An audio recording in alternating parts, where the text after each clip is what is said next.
You're listening to a Prairie Punk House Companion right here on the Prairie Punk Press Network. The views expressed by any host or any guest on the Prairie Punk House Companion are the personal views or opinions of the people who express them and do not reflect the views or opinions of anyone else on the show or any company, employer, or any other organization that the individual expressing them has or will affiliate with in the past, present, or future.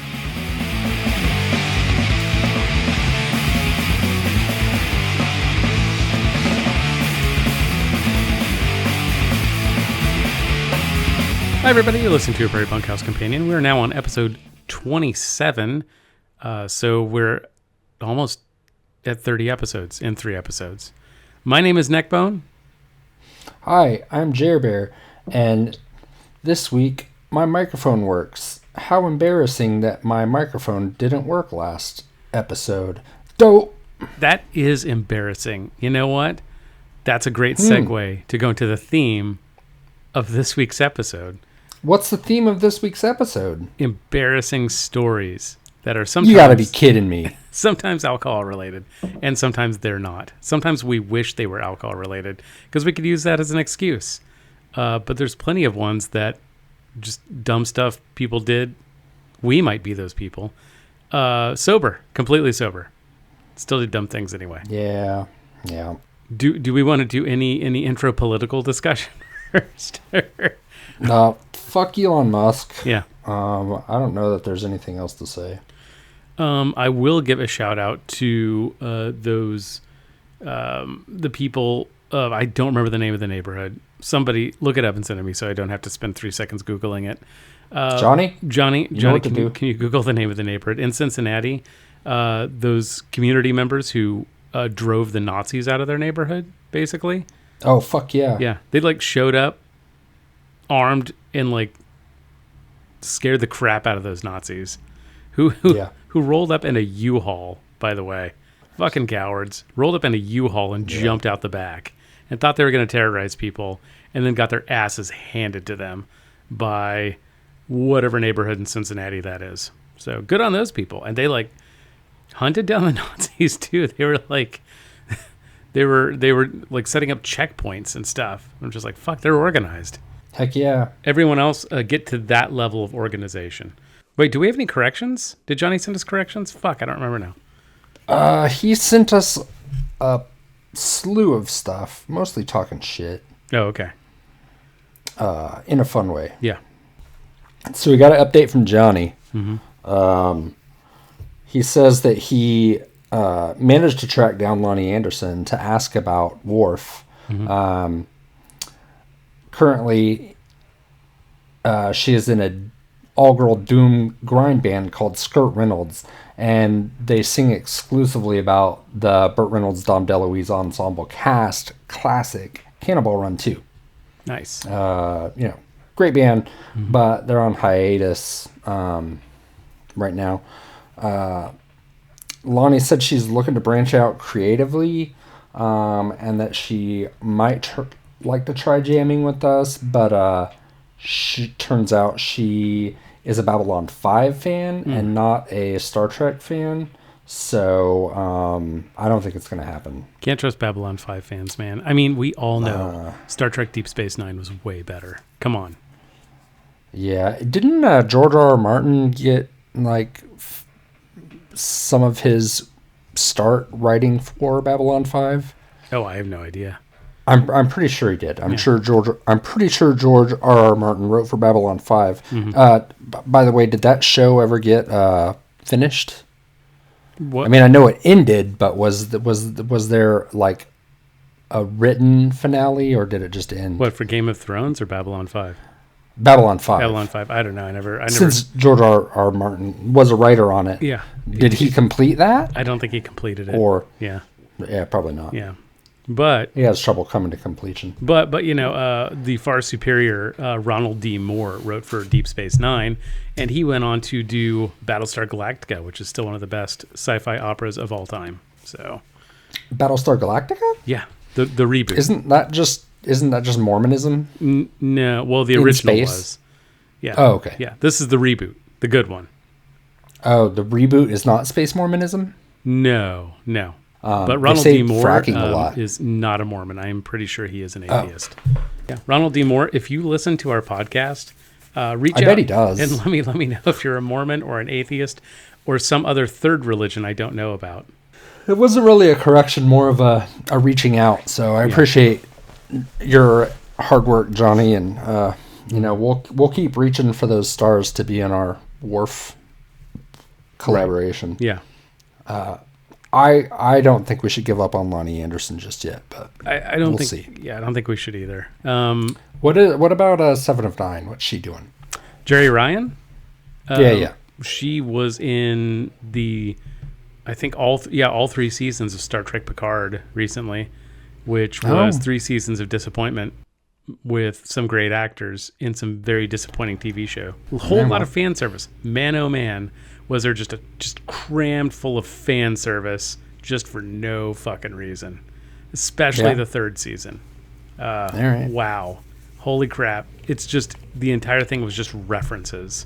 So we're going to talk about embarrassing moments in our lives, I suppose. Mm-hmm.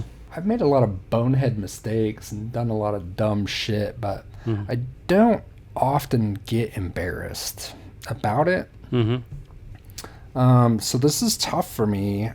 So I'm just going to try and think of dumb shit that I did. I've talked about this before, I think.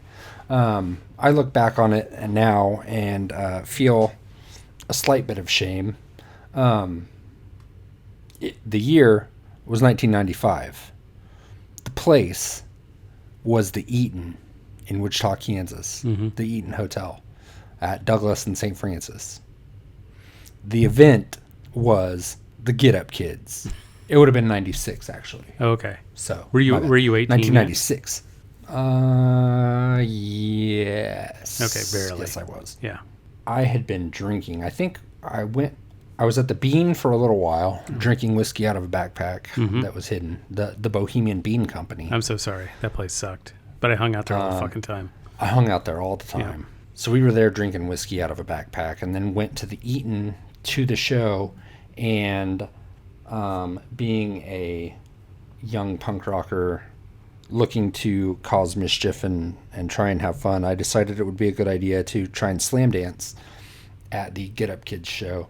And they made fun of me for it. Mm-hmm. Yeah.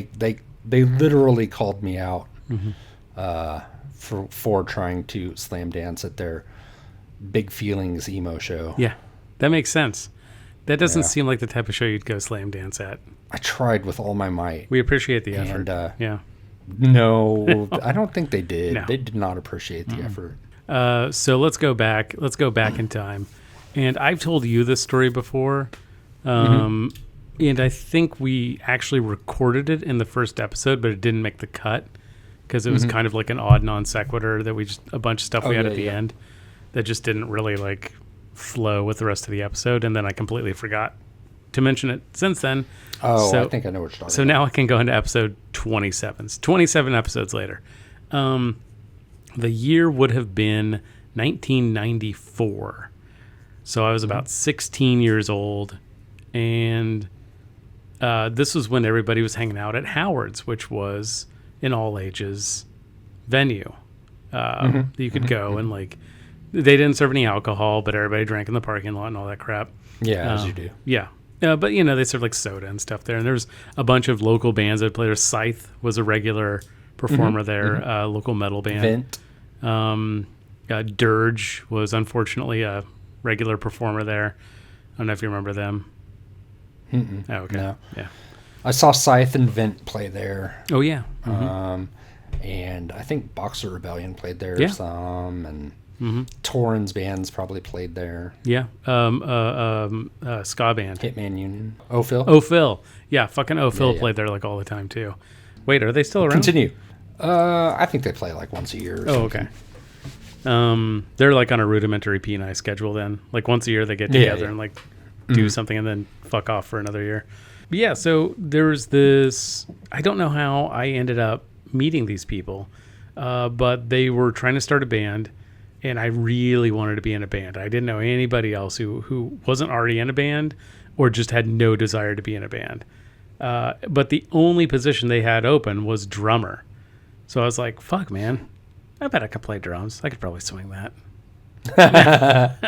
Yeah. Spoiler alert, I've never at this point played drums in my entire life ever. Not once. Nor did I own a drum kit. Nor did I have the money or intention of purchasing a drum kit. They said, can you play drums? And I was like, probably. And they're like, okay, cool. We have a drum kit you can use. Good enough. Because I was like, I don't have a drum kit. And they're like, we got one you can use. And I was like, cool. And so I went and practiced with them a couple of times. So we went to go play at Howard's, and I got kicked out of the band in the middle of the show. So they just fired me right there on stage. But you know what? It's kind of half their fault because I did practice with them 2 times, and they didn't pull the plug then. That should have been an indicator. Yeah. That's kind of... This is really more on them than it is on you. It's at least, we'll say 50-50. It was 50-50. Because they did ask me if I could play drums, and I was like, yeah, probably. Like the confidence... Look, fake it till you make it, Nick. The confidence that can only be had by a cisgender white man from the Midwest of just... Yeah, for sure. Yeah, I could probably fucking do that. Sounds easy to me. I guess I play drums in a band now. I was not good at drums. If you are. If anyone was wondering. So if anybody is looking for a drummer for their band, I am down. Reach out to me. I do not have a drum set. I have no plans on getting one. But yeah, reach out. I'll come play drums for you. That's pretty bad. That's awful. Yeah. And this is as a grown ass adult. I was probably 30 for this story. Spirit of the Stairs was playing a show at the Eagles Lodge, and I was pretty drunk. And I don't know if you remember Spirit of the Stairs very well or not, but we all had a plethora of effects pedals. Something went awry on my pedal board, and shit wasn't working right. And being drunk, I got really fucking pissed off about it. And after the show, I was just being a big baby, throwing a little baby fit about it. And I was talking to somebody, I don't know who, and they were like, and I was just complaining about it and how mad I was, and they were like, yeah, why don't you just punch the wall? And I was like, that's a good idea. So I hauled off and punched the fucking wall and busted it. Like, not even put a hole in it, but like, I don't know, it was like a plaster wall, not drywall. So it just like folded in when I punched it. And then I just left and kind of forgot that it happened. And then my bandmates told me about it the next day, and they were really fucking pissed. They're like, you fucking broke their wall and just split, and you made a huge ass of yourself. And like, I went in a while later, I was like, hey, I'm really sorry. And they're like, I was like, I'll fix your wall. He's like, we already fixed it, but if you fucking do it again, just tell us about it. Don't be a coward and run away. I was like, yeah, fair enough. I'm real sorry. But that really sucked. That was like a super shitty thing to do. Yeah. And one of the many reasons why I no longer consume alcohol. That is one good reason out of many, many, many good reasons. As I've said, I still do consume alcohol, but only very occasionally and not very much. I'll have to excess. I'll have the odd craft beer here or there. I'll go to a show and stand in the back and drink my craft beer and nod along to the music because I'm old and that's about all I can handle. And then once it hits 10 p.m., I'm like, well, yeah, time to hit the dusty trail. I'm out. I'm trying to think of more unique, embarrassing stories and not just, oh, I was drunk and I fell and I hurt myself, because I mean, I feel like everybody has those. I fell off the Central House porch a lot. Central House too. Yeah. A lot. Because I'd always sit on the banister, the little, at the porch. I don't know, maybe I'll post a picture of Central House 2 or something so people can actually see what it fucking looked like. But yeah, there's just this giant, I mean, it looked like a big barn and there was a giant porch on the front of it. And yeah, I would sit there and drink, and I would try to like I was trying to slam my beer. There was one time I was trying to slam my beer and just like drink the whole thing. I was trying to shotgun it, and I leaned back a little too far and just fell and ate shit as I was drinking my beer. I mean, I don't know. Like I said, I didn't get embarrassed about a lot of shit, you know, every now and again. So speaking of shotgunning beers, like there was a time when we were all about shotgunning beers. And do you remember the house across the street from the Pirate House where those hipster kids lived? Vaguely. Yeah. Okay. It was like directly across, not like where like Bullwinkle's was. Because Bullwinkle's it was in between Bullwinkle's and those apartments. Okay. Yes, I do. Okay. Yeah. All right. Some cool kids lived there. I don't remember their names off the top of my head. It's been a long time.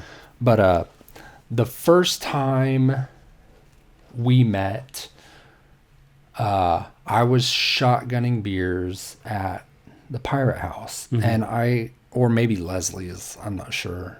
It was one of the two. And I shotgunned like 2 or 3 beers in rapid succession. So, you know, I had a lot of foam in my tummy after that.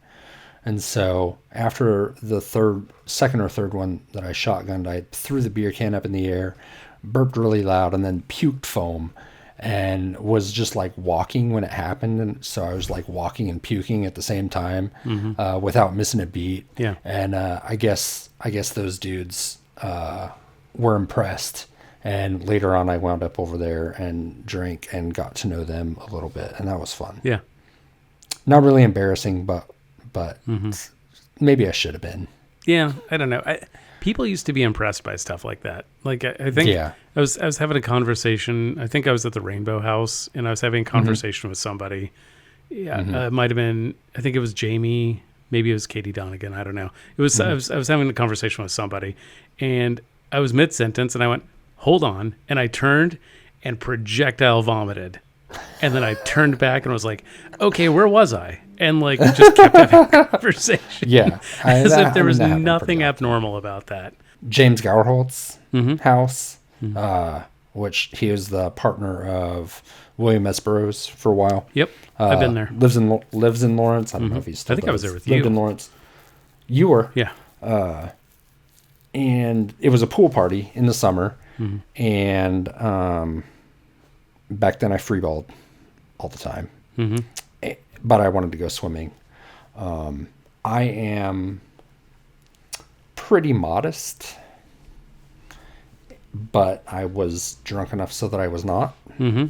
And so I was swimming in front of probably 100 people with no clothes on, and woke up the next day just horrified that I was around over 100 people, some of them very good friends that I wouldn't want to see me in the buff. Yeah. And they had for hours as I was doing back dives into the pool. Yeah, I don't feel good about that still. I'm still pretty embarrassed about that. I feel gross just now talking about it. While we're on that subject, there were also a couple times where I woke up on somebody's couch with no clothes on. And I had to go search for my clothes, and it was from a blackout, so I can only assume that I thought it was a good idea to do that. Yeah. There was no partner involved. It was just me. Yeah. Right. Yeah.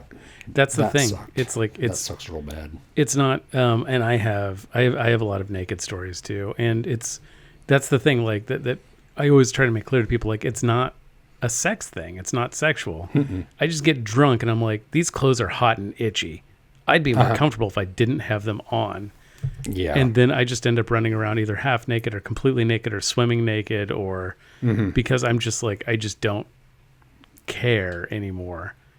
Yeah. So I get that. I've got way too many naked stories. And I'm pretty pasty and pale. So I'm sorry everybody who had to witness that. I'm sorry anybody who might have gotten blinded. I'm tall and skinny and oddly shaped, so just oddly shaped and just covered in ginger fur. So sorry, everybody. It never bothered me. Yeah. I was never bothered by other people getting naked.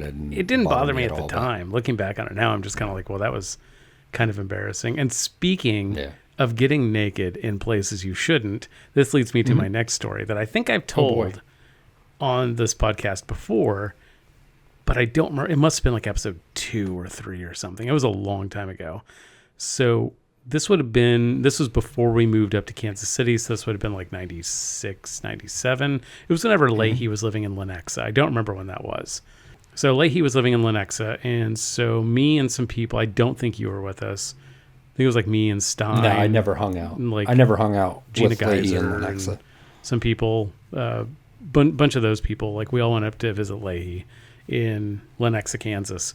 And so we proceed to get what can only be described as next level fucked up. Let's just say alcohol. That's what I'll say. I was drinking alcohol and was doing nothing else, wink. But I was pretty far gone and had also been, and the alcohol I was drinking, I wasn't just drinking beer too. I mean, I was doing like shots and stuff. So I was just blackout drunk, and I decided, well, so at some point, Leahy is a proud firearm owner.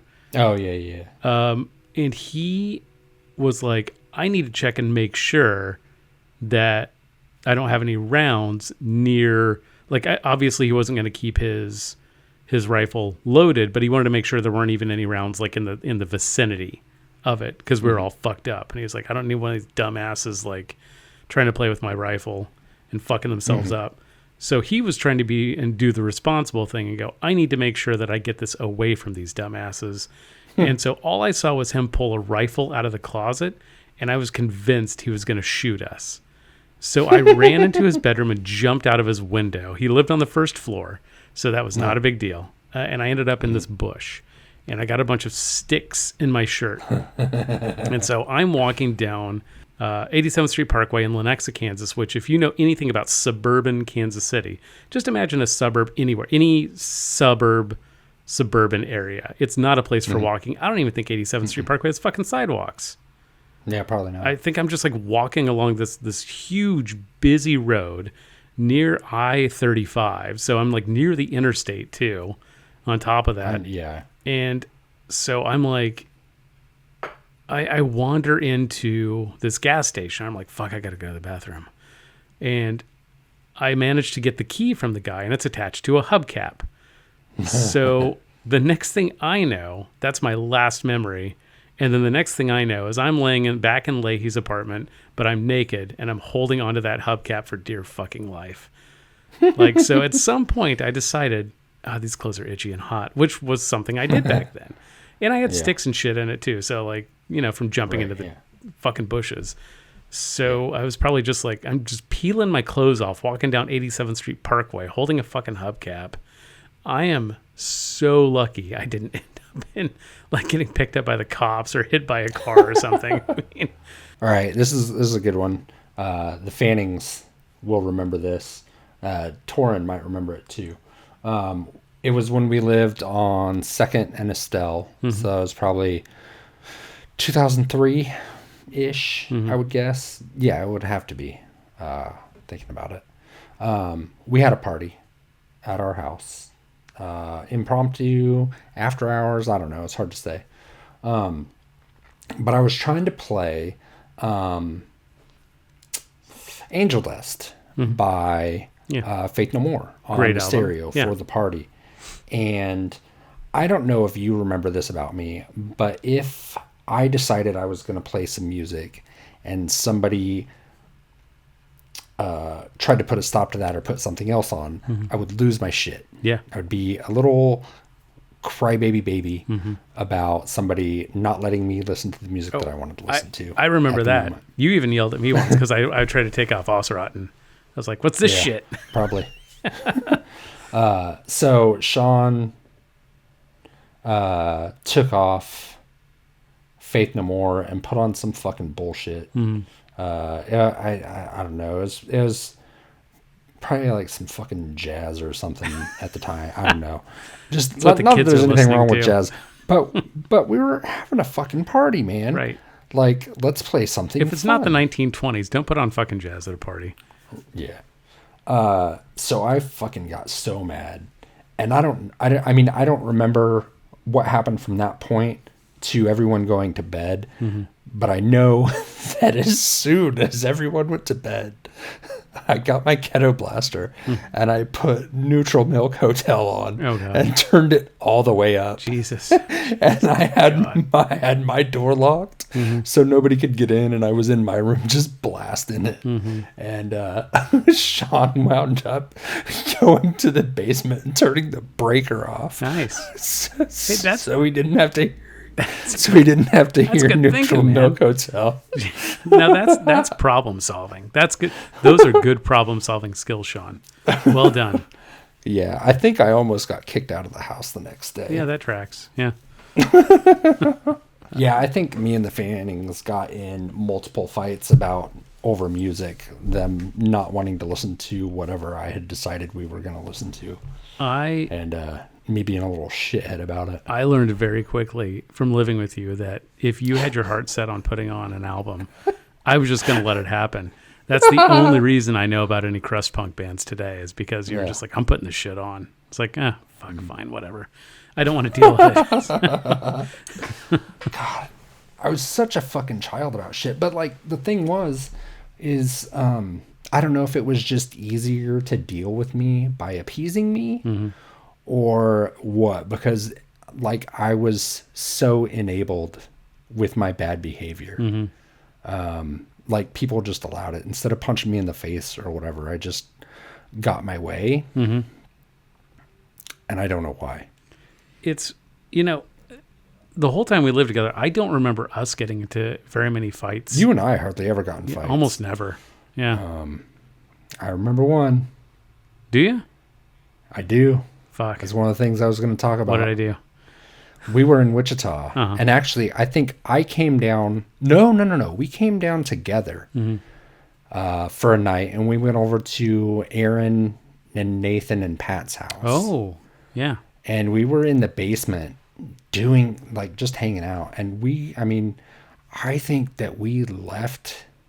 It was when we lived in Lawrence. I think we left Lawrence already drunk and drove to Wichita and got to town. Like I think we probably left around 8 p.m. and got to Wichita around like 10:30, 11. Yeah. And, had pre-partied in Lawrence, probably maybe on the way. I don't know. Yeah. But we got to Aaron's house already drunk, and we went in the basement, and I don't know what happened, but you mistook what I said or something to me, like attacking you verbally somehow, and you spit in my face and left. And I was like, Jesus Christ, he's gone. Where did he go? What did I do? What happened? And you told me the next day, like, you didn't remember spitting on my face or leaving, but you woke up at Cheney Lake on the ground. I do remember that. I remember that to Wichita. And I have no idea what the fuck happened.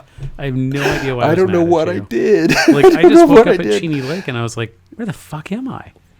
And this is like before we had cell phones and shit. So I'm just like, yeah, well, fuck, I guess I'll go back over there and see if Jeremy's still there. But like, we got to head back to Lawrence. I wasn't even like, I don't think I was that pissed. I was like, what happened? You got mad at me and spit in my face and left. And you're like, I don't know. I don't remember. I was like, all right, dude, whatever. Shit happens. Yeah. Also, I was by myself at Cheney Lake, but just so everybody knows, I did wake up naked at Cheney Lake. So at some point I'd gone swimming, I'm sure, which is so safe to be blackout drunk, drive to Cheney Lake, and then go naked swimming. Alone. At night. In the dark. In Cheney, Kansas. I know. It's amazing we're still alive today. There was a time that we ran from the Boston apartments chasing Leahy, who was chasing those girls. I don't remember much else than that. I just remember all I remember him being on one knee. Yes. talking to this girl. He was proposing with to her her. hand in his hands. It looked like he was proposing to her. Yeah. And the next thing I know, we're all running down the street to some fucking park like a mile or two away, and I was barefoot and like broke a toe running. Now, keep in mind, but I had superhuman strength that night because I don't run, I can't run. Yeah. But I ran all the way to the park and all the way back, and I was fine. Yeah. And it was at least a mile. Yeah, I don't know, because like if I remember right, Leahy did not know that woman before that night. No. He had just met her. Yeah. And I'm sure he must have been like next level drunk, but we all were. Yeah. And was Melissa there that night? Probably. I think so. I feel Yes, like she that's was. the night she was there. She was there. Yeah. She'd come up. She was still in. Was she still living in Wichita? No, or she in Lawrence? No, her and what's his name? Sportnet Mickey. Mm-hmm. Had moved to wherever they moved to. Atlanta? Were they in Atlanta or some Pennsylvania? shit like that? I think it was Pennsylvania. Maybe. I don't know. I know it wasn't in Kansas. Mm-hmm. I thought it was the South somewhere. She lived in Jacksonville, Florida for a while. No, does she live in Alabama ever? No, I don't think so. I think the only place in the South she it lived might was have been Jacksonville, Pennsylvania, Florida. then. Or did she live in St. Louis? No, Louisville. It was Louisville. Okay, yeah. She lived in Melissa, San Diego for a while too. Correct us. Yeah, Melissa, can you send us a timeline of all the fucking places you lived? Because like it's hard to keep track. Where did you and Sportnet live in 1999? Yeah, fall-ish. I thought they were still in Kansas in '99. Maybe not. If it's when I'm thinking of, it's when we went to the funeral too. The next day, we drove down to the funeral. Okay. We already talked about that, right? Mm-hmm. When we pulled up to the funeral, listening to the Beastie Boys. Yes. And my feet hanging out the window. Yes. That sounds right. Yeah, because Melissa was definitely there that night, and she was having a blast watching Leahy do. Yeah. Shit. And I was like, I just remember being like, can you fucking help me here? And she's just not being helpful, just laughing. Cool. Wait, what else could you do? Yeah, right. Yeah, I mean, like, what was she gonna do? Like, Leahy's not a small man. So the Your Team game. Oh yeah. So when I worked at Wild Oats with Nathan Ellis from Coalesce and Casket Lottery, we would unload trucks full of food for the store. And every now and again, we'd be waiting for the guy to bring us the food off the truck or whatever. And we'd see some wingnut walking by. And Nathan would be like, see that guy over there? Like, yeah. Yeah, what a weirdo. He's like, yeah, he's on your team.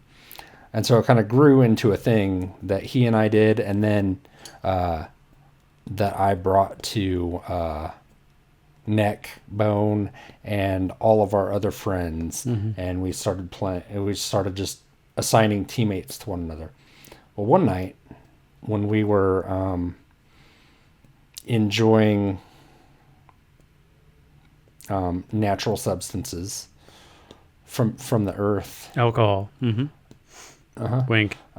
we were sitting on our porch in Lawrence, and for the a couple weeks surrounding that time, there'd been this really annoying fucking hippie in town, and he would always ride around on his bike and just be fucking annoying.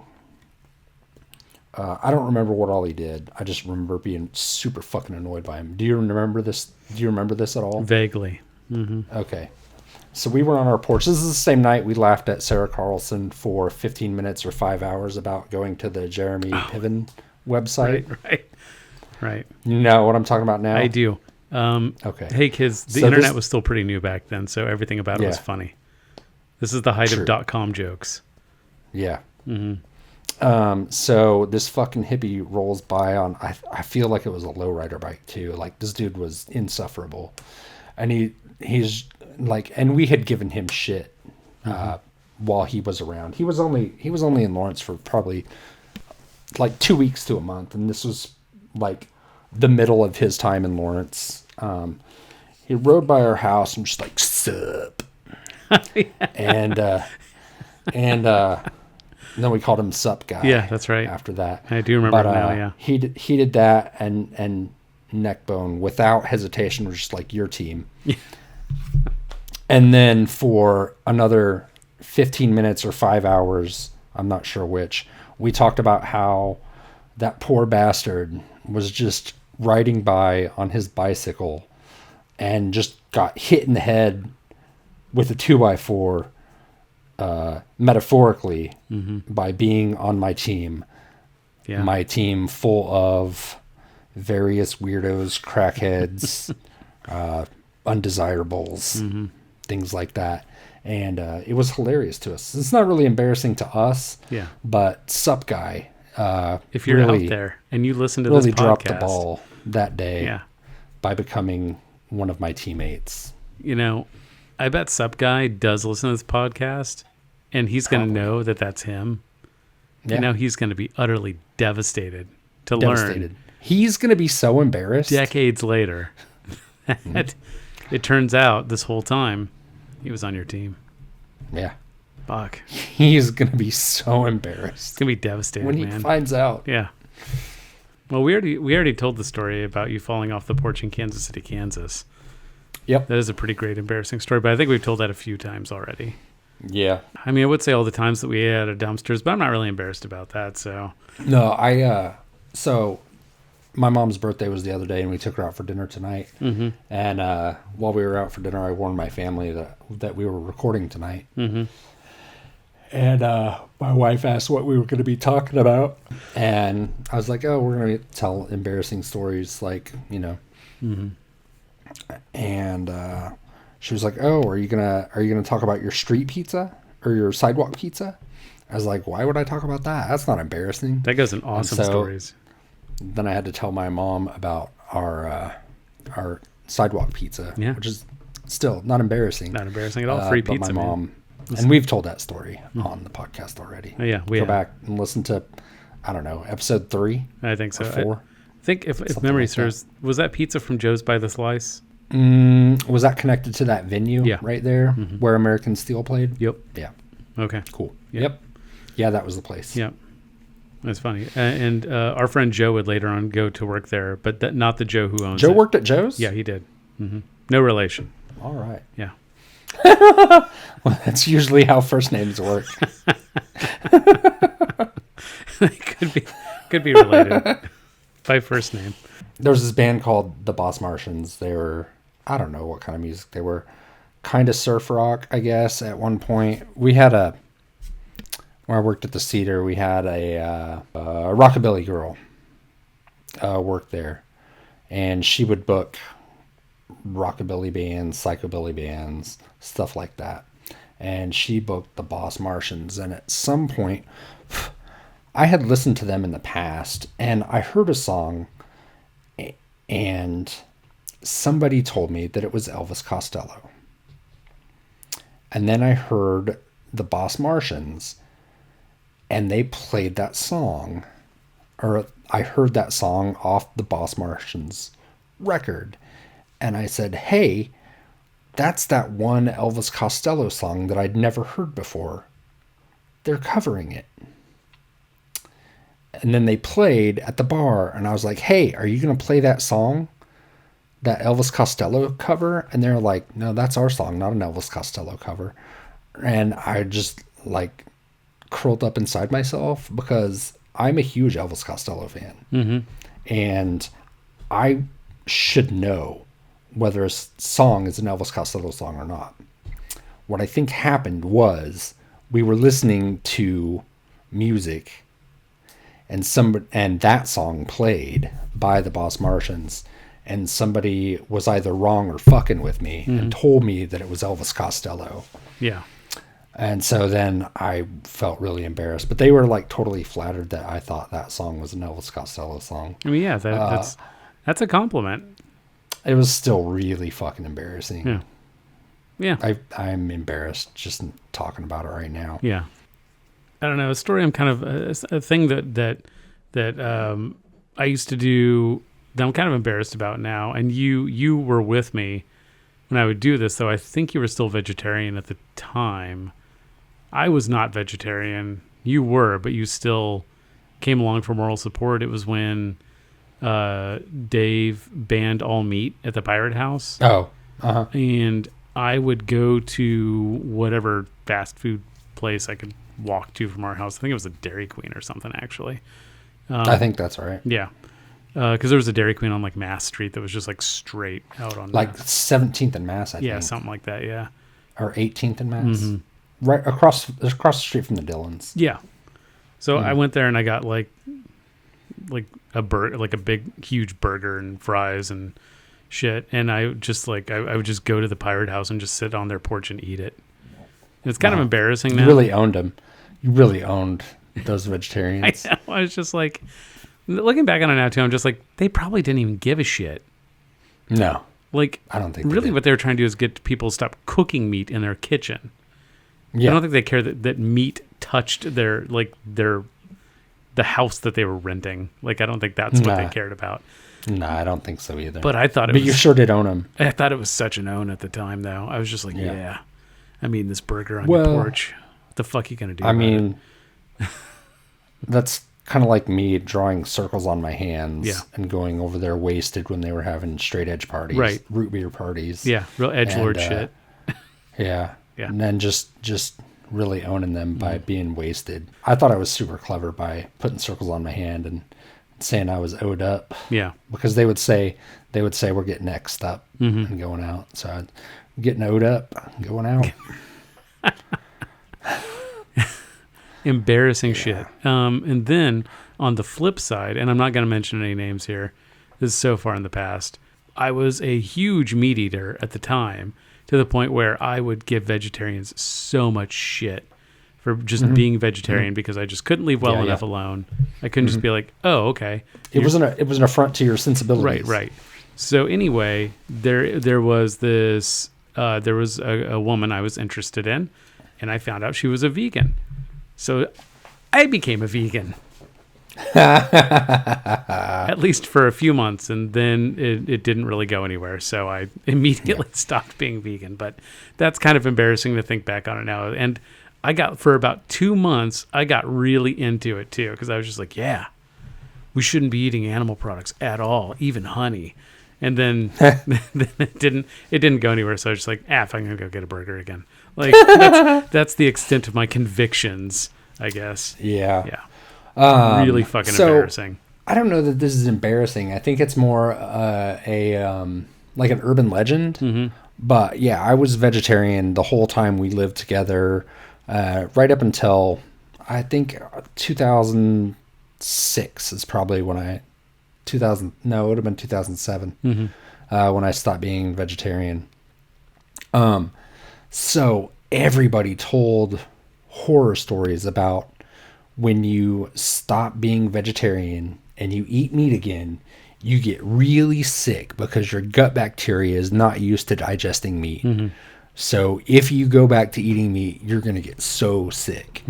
And like I heard that for years and years and years. So I was like really like apprehensive to jump back into eating meat, but like I was just like, fuck it, I'm gonna do it. And no, that's complete mythology. Yeah, it's just horseshit. You will be fine if you start eating meat again, or if you never eat meat again. Yeah, you'll be fine either way. Yeah. I would say that I'm about 80 to 85% vegetarian still. I'll eat meat like once or twice a week, maybe. Oh yeah. Mostly eat vegetarian still. Yeah, I try to eat more. I do still eat meat, but I try to eat more like chicken and fish and shit like that. Less red meat, because I'm in my 40s now, and I'd like to not die of a heart attack while my son's still in elementary school. That'd be just fucking awesome to get to see him grow up. So yeah, I'm trying to take better care of myself. And yeah, no matter how much you like meat, and young people who are really, really into the whole like the thing that I've seen on social media of like, I'm 0% vegan. It's like, okay, so you don't drink water? Cool. That sounds dangerous. It's just idiotic. It's not healthy for you to eat that much meat. You can still eat meat Yeah. and be healthy, but don't just eat nothing but meat. That's really unhealthy. I still think there's a lot of ethical reasons not to eat meat. Mm-hmm. Nobody else in my family is vegetarian. Yeah. And it makes it's difficult enough to meal plan now and try and eat healthy as a family anyway, without like throwing another wrench in meal planning for everyone else.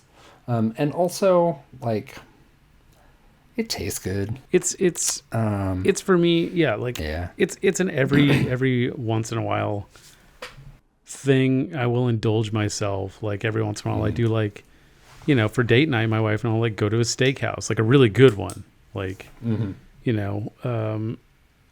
somewhere West Loop or somewhere downtown Chicago or somewhere like that. We'll go to, like, a really good steakhouse and just indulge ourselves. But most of the time we eat either vegetarian or chicken or fish if we are eating meat, because we're trying to be healthier, because we're it's not good for your body to just eat like that all the time, no matter what Jordan fucking Peterson says. I'm sorry, that's not healthy. Fucking idiot. He's either lying or he's going to die in a few years. I'm not sure which. So if he's eating an all meat diet, an all red meat diet, he will not live long. If he's being honest about it, which I don't think he is. I think he's lying about it, honestly. I had a coworker who was this is years ago, when keto diets were just becoming in fashion, and he was on a keto diet, and he said something to me about bacon being healthy, and I literally laughed in his face and said, "You cannot be serious." And he's like, "Yeah, it's meat. It's healthy." Jesus. Like, no, you dumb motherfucker. Yeah. Like, bacon is not healthy. Right. Not even a little bit healthy. Yeah, it fits your fucking dumbass fad diet, but that doesn't mean it's fucking healthy. Right. Jesus Christ. Right. Yeah. Man, there was one time, I don't remember what it was, but it was when I worked at Wild Oats, and we used to have a lady come in on Saturdays and do, like, meal samples. Like, she would make food all day long and, like, tell people how to cook it and what to do, how to eat healthier and stuff like that. And she had some fucking vegan bacon. I think it was tempeh. Oh yeah. But however she prepared it was so.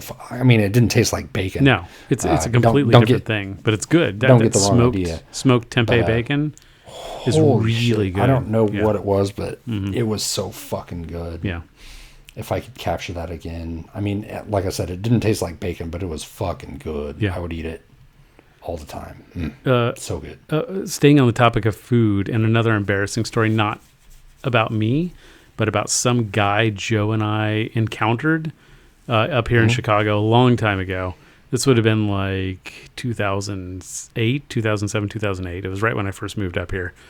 Joe had already been living here for a few years, and he was living with his roommate, who she was dating she started dating this dude who ended up being like a finance bro. Cool. Because we have lots of finance bros here in Chicago. There's so much fun.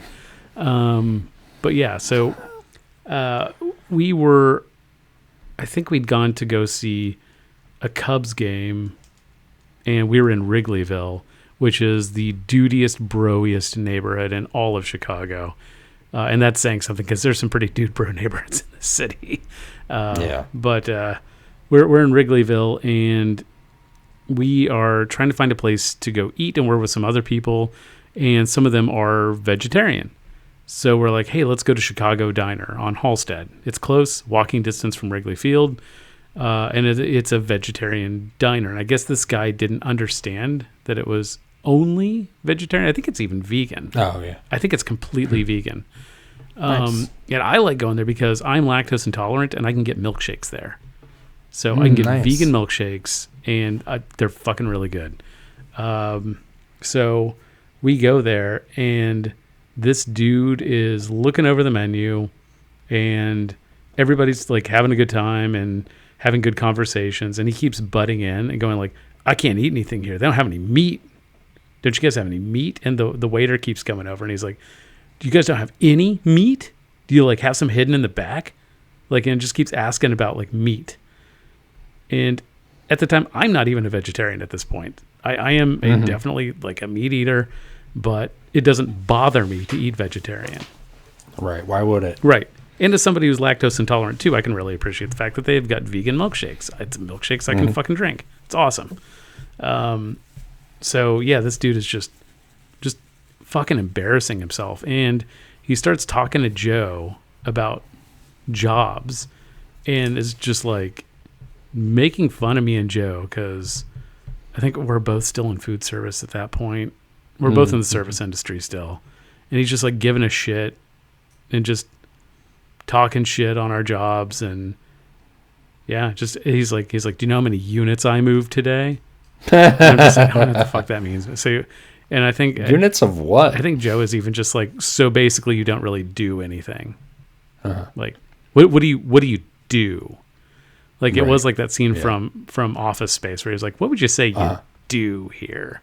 Like, you can't tell me what you like actually. Moving units is meaningless. That's just a meaningless thing you just said. Yeah. So what you do has no actual value, is what you're telling me. Not really. It's all made up shit. But yeah, I wish I could remember that dude's name. But that was very embarrassing for a random guy our friend was dating for not very long. Yeah. I think she kicked him to the curb pretty quickly after that. I think she was. I think she was very embarrassed. That's why I'm not going to mention her name either. Because I think that was embarrassing for her to kind of see what. It's not like she knew him super well. Like they'd only been like barely dating, which is why that was the first time we were just meeting this dude. And I think she was just kind of like, I think I'm done with that guy. Have I talked about shooting bottle rockets on the podcast before? I don't think so. Okay. It's not really embarrassing, but it's definitely like dumbass chicanery and not learning my lesson after multiple explosions in my crotch. So I don't know where we got them, but this is when we lived at Second and Estelle also.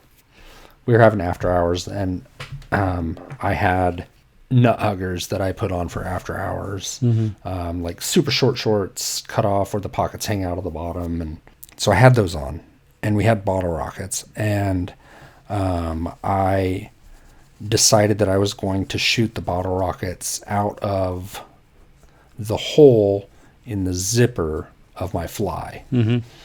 So I positioned the bottle rocket so it was in the hole of my zipper. I lit it, and it didn't rocket out of my pants. It just blew up on my pants. I was like, fuck. Well, I'm going to try it again. I'm going to try it again. It's going to work this time. I probably exploded 3 or 4 bottle rockets in my crotch that night without understanding that the hole in the zipper was too small for the post to escape. I like upon the dedication explosion that you did it. Look, not once. I'm tenacious. Not twice, but thrice. Yeah. You're like, I will not. It was good times. I will not let this stand. This will work. Not give up. Something similar. I won't mention his name because I don't know if he even listens, and I don't know if he wants people to know this. I actually think that he probably wouldn't give a shit. So one of the punks I knew when I was living in Norfolk, Virginia, he did something similar, but he stuck a fireworks thing actually in his butt and fired it out of his butt. From Jackass. Oh, yeah. I saw that on Jackass. He burned all of the hair off of his ass doing that. Nice. And same thing, he did it multiple times. Yeah. And every time. Well, look. Every time when you have a good idea. Ow! this really fucking hurts. And then he'd do it again. It's like, when you have a good idea, you have to see it through. You have to make sure it either works or doesn't work. Right. And sometimes it takes a couple tries. Yeah. And dude, if you're listening, we'll have you on as a guest sometime if you reach out to me. So, Whiskey, who is the woman who booked shows at the Cedar, the rockabilly chick, was having after hours, and she and I had closed the Cedar, so we got off at like 3 a.m. and then had a shit ton of people follow us over to her house, and there was a show that night, and somebody tipped us Valium. Oh. She didn't want it, and there were like 3 pills there, and I was like, you don't want any? She's like, no, I don't, I'm good. I was like, sweet. So I ate them all, and was drunk, and some fucking limey bastard was there. I don't know who he was with or how he wound up there, but he was giving me shit for wearing women's jeans. It's all real fuzzy, what with the Valium and all. Most of the gaps were filled, I believe, by either Heather or Aaron. But he was talking shit, or I thought he was talking shit, maybe, I don't know. And we went out to her backyard, and I was like, I'll fucking kick your ass, you limey piece of shit, or something to that effect. I know I called him a limey a bunch of times. And then I was like, I'll fuck you up. And I swung at him, and I don't know if you've had many experiences on benzos and alcohol, but coordination is not a strong suit in that situation. Yeah. So I went to throw a punch at him, and it was just like I flopped my arm and fell down. Yeah. And he laughed at me and walked away. And I think that I yelled to him that I would destroy him or something to that effect, and I couldn't even stand up and walk. Yeah. Why are you talking shit on people's clothes? Right. Who cares if I'm wearing women's jeans? Sure. Doesn't matter. Who gives a shit? Doesn't matter. Yeah. Pretty funny that I thought I was going to beat the shit out of this British dude. Yeah. Who probably could have kicked my ass. Yeah. Even if I wasn't all fucked up. Because I don't know if you know this about me or not, but I'm not really a fighter. I'm also not a great fighter. I've been in a few fights. One of the fights I got into, we'll go back to, I think I was already an adult, but this was before we started hanging out a lot. And I don't know why. So I've kind of had anger issues my whole life. No. And they were really bad when I was younger. And I was convinced that somebody was talking shit on me. This was back when I was fucking, thought I was macho, I guess. Yeah. And was just like, You had shit to prove. Yeah, I got something. I got a chip on my shoulder. And so I went to go punch this dude who I thought was talking shit, and I swung so hard and I was so drunk that I ended up punching myself in the face. Yeah, not only did I not make contact with him because he just got slightly out of the way, I ended up punching myself in the face and then fell because I hit myself pretty hard because I throw a pretty good punch. That's incredible. Yep. I remember a time at the annex when I was cooking, and I made the mistake of putting hot sauce in the hot pan that I was cooking with. Oh, Jesus. And I basically pepper bombed the house. That's just gonna fry off into the fucking air, man. You were so fucking pissed off. Shit. That was at Boston, wasn't it? No, I probably did it there too. Yeah. No, this was at the annex though. Oh, this is at the annex. Okay. You were so fucking pissed. You definitely did that at Boston Apartments too. Don't you ever fucking do that again. I was in the kitchen at Boston when you did that. And that kitchen at the annex was small too. That was not a big kitchen. And it was one of those like old like kind of, this is before kitchens were like open regularly. So it was like one of those little enclosed kitchens that's just like its own room. And so like when you pepper bomb that little room like that, it's just that shit lingers. You were just in there crying and yelling at me about how stupid I was. I mean, haven't you ever heard of fucking olive oil, man? Come on. Somebody from Wichita came up to visit us when we lived at the Boston Apartments. And do you remember that mirror you had that leaned up against the wall? Yeah. Just basically just a piece of glass. Yeah. No frame around it, no nothing. And it leaned up against the wall, and it was our mirror. Yeah. And this dude came to town and got all fucked up and started crying over his recent ex-girlfriend or something. And got all fucked up, crying, like wanted to call her, and like fell against that mirror and split it in half. And just really killed the mood that night. Yeah. That was. Do you remember who I'm talking about? I actually do. Who was that? Steve. I don't remember his last name. He worked with Aaron Fanning at the beer company. Oh yeah. Yeah. He came up, like we barely knew that dude. Right. And he came up and like spent like 3 or 4 hours like complaining and crying about some fucking girl at our house. Like, why did you come up here to fucking cry at us about this fucking girl? Jesus Christ. Yeah. That's so fucking annoying. It definitely was. And the thing was like, God, I mean, that was a time that I probably could have related to him too. I think Commiserated? I was still devastated over my last breakup at that point. No, you were. Yeah. You were for sure. For way too long, way too fucking long. Jesus one of the Christ. reasons we moved up there. Yeah, I know.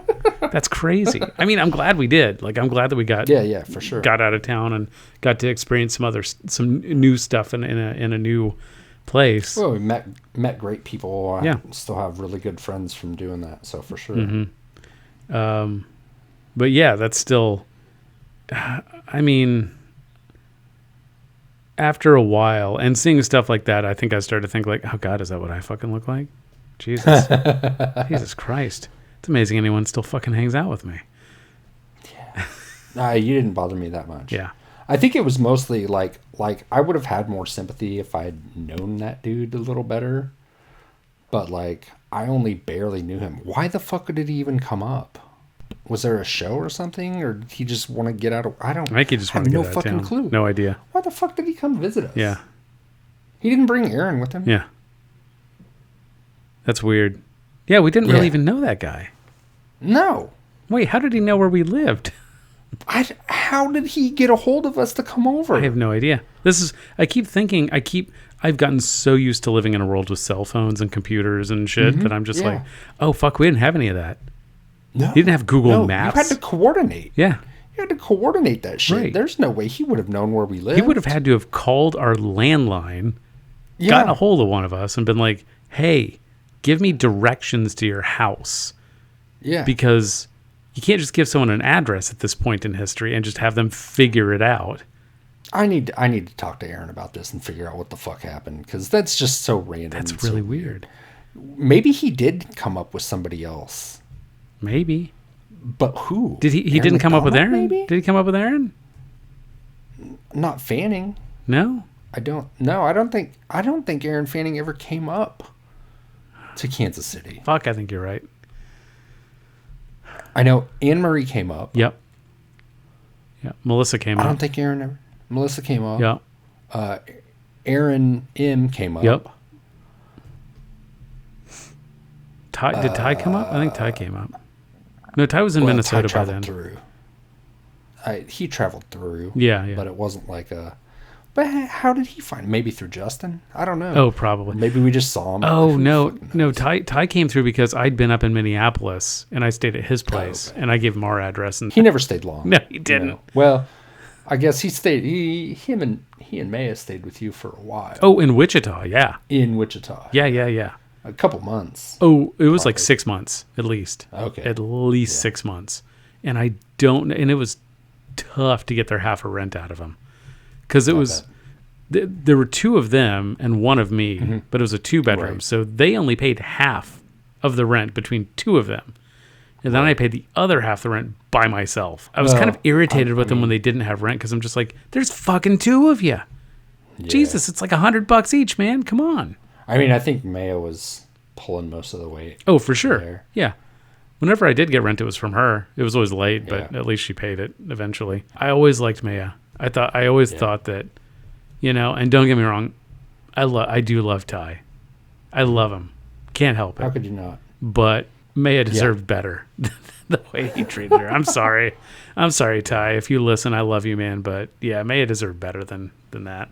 She was from Minneapolis. Was she from Minneapolis? Because she had the accent. I thought she was coastal. Was she not coastal? I don't know. Maybe. I don't know. Maybe that's why they went to Minneapolis. All the punks went to Minneapolis. Still do. Hey, Johnny. I've always been curious if you know Maya in the scene up there, let us know. Maya, last name unknown. Just check on her, make sure she's doing okay. Get back to us. Thanks, buddy. When we moved up to Kansas City, she gave me a dread of hers to weave into mine. Oh, cool. Yeah. And I had that dread weaved into my dreads for, I don't know, a while, a long time. Yeah. I mean, until I cut my dreads off. She was kind of the Thai whisperer when I lived with them. She would have to talk him down from everything. Speaking of embarrassing stories, I might cut this out. But I know what you're going to say. Melissa will get a kick out of it. So Melissa was a regular over at my place on Harry.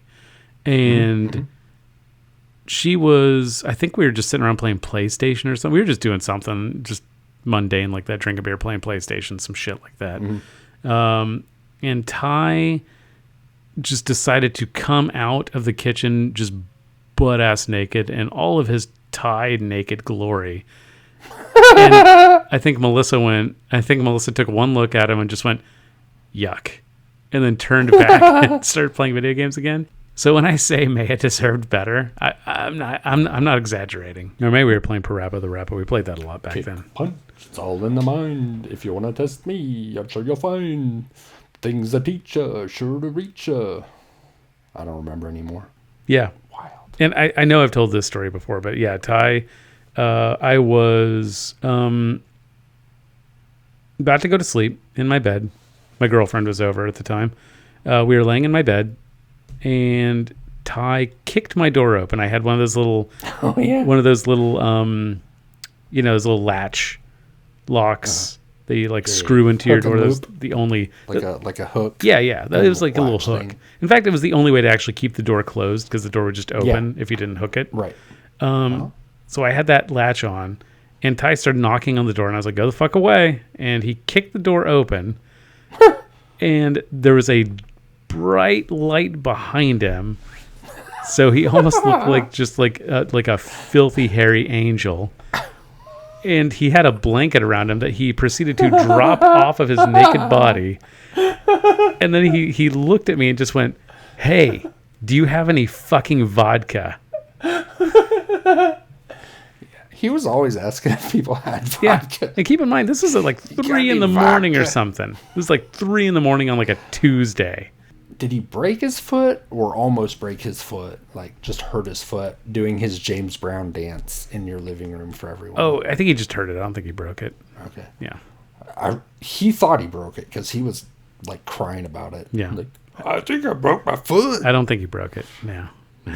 The other thing, while we're talking about Ty stories, the other thing that he did that really pissed off one of the Fannings, I don't remember which one, is he was playing one of their guitars, his hit song, Beer, Breakfast, Lunch, and Dinner. Oh, yeah. We talked about that. Mm-hmm. he was playing that for everyone, and he had a spiky bracelet on, and he scratched the shit out of one of their guitars, like fucked it up good. Yeah, I do remember with that. the spiky bracelet. Yeah. Last time we saw Ty was in Lawrence, Kansas. Yeah, 6 years ago. At your bachelor party. My bachelor party, yeah. I hope he listens to this podcast too. We love you, Ty. We make fun of you, but we love you. It's good-natured ribbing. Thanks for listening, everybody. Please go to our website, www.prairiepunkpress.com. Check out all of our stuff there. You can find all of our socials. We're on Facebook. We're on Threads. We're on Blue Sky. We are not on Twitter X. Fuck no. No. Fuck no. Fuck Elon Musk. We are on YouTube, but if you're listening to this, then you'll just hear the same thing on YouTube. And make sure you do all the stuff. Subscribe, like, write a review, smash the bell, whatever. And Yep. I'm gonna go to bed so I can get up in the morning and tell people how to set shit on fire the correct way. That sounds awesome. I'm gonna go to bed so that I can get up in the morning and sit at a computer and copy edit a bunch of really boring shit. Sweet. It's fun. My job's fun. Yay. Yeah. All right. Thanks for listening, everybody. Bye. Bye.